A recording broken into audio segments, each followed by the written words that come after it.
আশা করি তোমরা সবাই খুব ভালো আছো। আমিও ভালোই আছি, ভালোই থাকতে হয়। কখনোই ক্যামেরা খুলে বলতে নেই যে ভালো নেই। তো এখন কি নিয়ে ভিডিও দেব? কোনো কিছুই তো কন্টেন্ট নেই। কন্টেন্ট বলতে এখন সামাজিক যে ব্যাধি, তো সেই সামাজিক ব্যাধিগুলো নিয়ে আমি আজকে একটু বলতে চাই। সেটা হচ্ছে হিংসা, রাগ, ক্রোধ। এই জিনিসগুলো মানুষের মধ্যে এত বেড়ে যাচ্ছে, আমরা প্রতিনিয়ত দেখতে পাচ্ছি যে প্রকাশ্য রাস্তায় খুন হয়ে যাচ্ছে। মানে এখানে এই পুজো হচ্ছে, তো আশা করি ঘণ্টার ধ্বনি পাচ্ছ।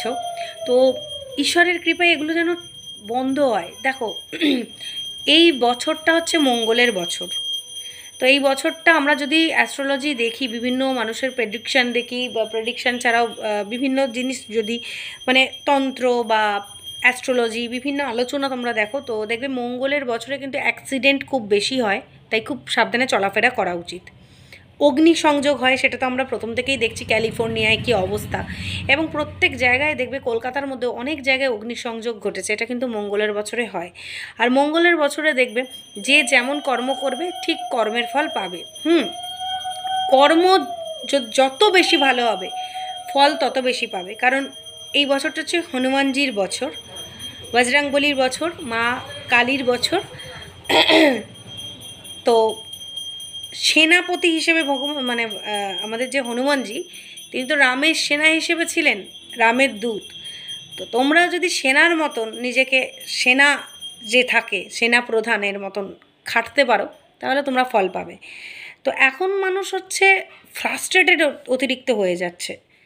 আর এত রাগ ক্রোধ বেড়ে গেছে না, রাগ ক্রোধ বেড়ে যাওয়ার ফলে তারা কি করছে কি বলছে কিছুই বুঝতে পারছে না। তাদের একটাই অভিপ্রায় যে আমাদের শর্ট টাইমে সবটা পেতে হবে। সে কোনো প্রবলেম হচ্ছে হয়তো, তার জন্য প্রবলেম মেটানোর জন্য কাউকে খুন করে ফেলছে। আমার এটা চাই, পাচ্ছি না, বাবা মার ওপর রাগ, কেউ সুইসাইড করে ফেলছে, ছেলেমেয়েরা যা খুশি তাই করছে। মানে বেশিরভাগ যেটা দেখছি সেটা হচ্ছে অন্যকে হানি করা। আমার কাছে এই যে রিসেন্ট যে ঘটনাটা ঘটলো, রিসেন্টলি যে ঘটনাটা আমরা দেখলাম, যে প্রকাশ্য রাস্তায় একটি তরুণীকে গলার নলি কেটে, হাত কেটে, এই কেটে খুন করা হলো। হ্যাঁ, এটার কোনো মানে হয়? বলছে নাবালক যে মেরেছে তার বাবার সঙ্গে ওই তরুণীটির পরকীয়া সম্পর্ক, মানে বিবাহ বহির্ভূত সম্পর্ক। কিন্তু বাবাটাকে কিছু করেনি, সে আমার ছেলে। সব করে যে তরুণীটা ওর বাবার ঘাড়ে চাপতে গেছিলো। মানে যাই হোক, মানে তরুণীটা ওর বাবার সঙ্গে মিশেছে, তাই তার একার দোষ। তার জন্য প্রকাশ্য রাস্তায় ও শাস্তি দিতে এসছে। আর ওর বাপটা পালিয়ে গেছে। হ্যাঁ, ওর বাবা হচ্ছে সতী লক্ষ্মী, সে পালিয়ে গেছে, আর তরুণীটাই মরল। কত সুন্দর না? মানে প্রকাশ্য রাস্তায়, রেস্টুরেন্টের সামনে, অতগুলো লোকের মাঝখানে একটা মেয়েকে মেরে দিচ্ছে। ঠিক আছে, অত বীভৎসভাবে মারছে, কেউ বাঁচাতে আসতে পারছে না, মানে ভয় পারছে না যে তাকেও যদি মেরে দেয় একজন। আমাদের এখানে কি, আমরা খুব দলবদ্ধ ব্যাপারটা পছন্দ করি, আর ভয়ও পাবো। কেউ যদি দেখে ওরম রাস্তার সামনে ছুরি নিয়ে দাঁড়িয়ে আছে, তো আমরা ভয় পাবো না? তো এত বেশি হিংসাত্মক প্রবণতা যে কেউ বাঁচাতে আসতে পর্যন্ত পারছে না। কিছুদিন আগে আমরা দেখলাম একটা ব্যাপারে তো সারা পৃথিবী তোলপাড় হচ্ছে, অভয়াকাণ্ডে। এখনও পর্যন্ত জাস্টিস আসেনি। এই ক্ষেত্রে কি হয়েছে, ছেলেটি মারার পর যখন দেখেছে, ছেলেটির মা সবাইকে হাত জোর করে বলছে আমার ছেলে দোষ করেনি, মানে অত বড় দোষ করার পরেও মা বলছে ছেলে দোষ করেনি, তখন তো সবাই আচ্ছা করে বেদরক দিয়েছে, যেটা দেখলাম। পাবলিকের মার ভালোই খেয়েছে ছেলেটা, কিন্তু মেয়েটার তো প্রাণ গেল। মানে সুপ্রিম কোর্ট কি বলেছে, পরকীয়া বৈধ। আচ্ছা, তারপরেও যদি ছেলেটার মনে হতো যে তার বাবার থেকে সে টাকা পয়সা নিয়েছে বা কিছু, বা যাই হোক, সে তো সেটা নিয়ে আইনত ব্যবস্থা নিতে পারতো, সে বা তার মা। পুরোপুরি ওইরকম বিভৎসভাবে মেয়েটাকে মেরে দেওয়ার কি কোনো মানে হয়? মানে তোমাদের মনে হয় এটা মারা উচিত, এটাতেই সমাধান?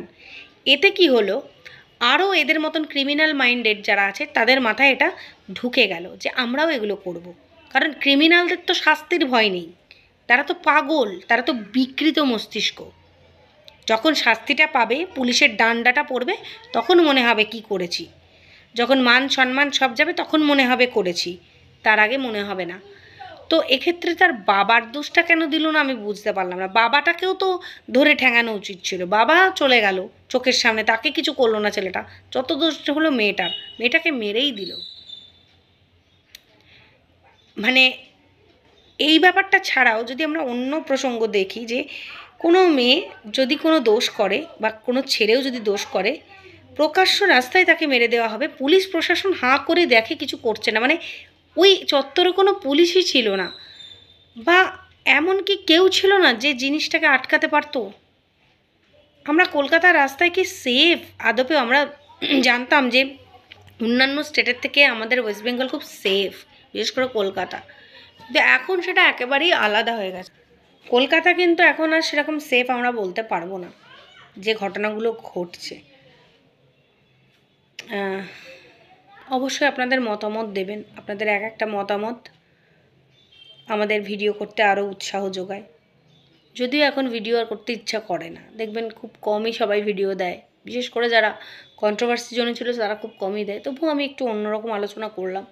যদি ভালো মনে হয় অবশ্যই বলবেন, যদি খারাপ মনে হয় অবশ্যই বলবেন।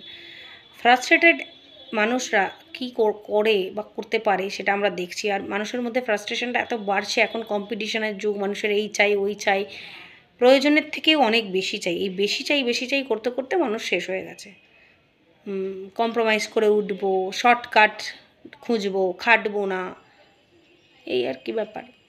তখনই ফ্রাস্ট্রেশন, তখনই এই। আর নিজের ফ্রাস্ট্রেশন অন্যের ওপর চাপিয়ে দেওয়াটা খুব ভালো সিস্টেম একটা, তাতে যার যা ক্ষতি হয় হোক আর কি।